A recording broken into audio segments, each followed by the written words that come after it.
Hello viewers, আসসালামু আলাইকুম। আশা করি সবাই ভালো আছেন। আজকে আমি আপনাদের সামনে এমন একটি গুরুত্বপূর্ণ লোশন নিয়ে আলোচনা করব, সেটি হচ্ছে লুলিজল লোশন।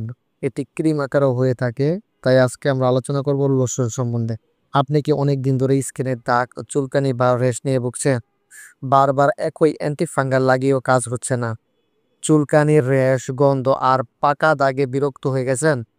কখনো গা, কখনো পায়ের আঙ্গুলের ফাঁকে ঘা, কখনো আবার উরু বা কোমরের মাঝে হঠাৎ করে চুলকানি শুরু হয়ে যায়? তাহলে আজকের ভিডিওটি আপনার জন্য 100% দরকারি।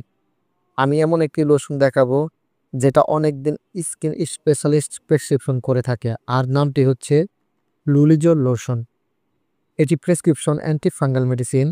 আপনার ত্বকে জমে থাকা ছত্রাককে ধ্বংস করে দিতে পারে। আর এই লোশনটি বাজারজাত করেছে এসকে ফার্মাসিউটিক্যাল, যার জেনেরিক নাম হচ্ছে লুলিকোনাজল 1% NN লোশন। আজকে আমরা জানবো এটি কেন ব্যবহার করবেন, কি কি কাজ করে, পার্শ্ব প্রতিক্রিয়া, গর্ভাবস্থায় ব্যবহার করতে পারবেন ইত্যাদি সম্বন্ধে আজকে আলোচনা করব।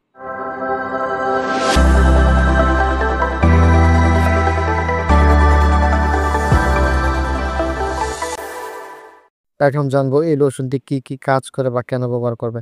এই লোশনটি সাধারণত যে সকল রোগীর ফাঙ্গাল ইনফেকশন, চর্ম, দাউদ, একজিমা, চুলকানি আছে তারা এই লোশনটি ব্যবহার করতে পারে। তাছাড়া যে সকল রোগীর উরুর ভাঁজে বা কোমরের পাশে চুলকানি, পায়ে আঙ্গুলের ফাঁকে চুলকানি, স্তনের নিচে, গলার নিচে বা বগলের পাশে চুলকানি, তারা এই লোশনটি নিঃসন্দেহে ব্যবহার করতে পারেন। শরীরের ভাঁজ বা ঘামে ভেজা জায়গায় এমনকি দাগ আছে, সাধারণত এইসব জায়গায় গরম বা আর্দ্র পরিবেশে ছত্রাক দ্রুত ছড়ায়। এছাড়াও ঘাম, টাইট জামা কাপড় পরা বা অপরিষ্কারতা ইনফেকশনকে বাড়িয়ে দিতে পারে। এখন জানবো লোশনটির ব্যবহার। লোশনটি আক্রান্ত স্থানে ও তার চারপাশে 1 ইঞ্চি জায়গা জুড়ে দৈনিক একবার করে 2 সপ্তাহ পর্যন্ত লাগাতে হবে। পার্শ্ব প্রতিক্রিয়া। লোশনটি লাগানোর পরে কিছু সাধারণ পার্শ্ব প্রতিক্রিয়া হতে পারে: হালকা চুলকানি, লালচে বা পা জ্বালা পোড়া।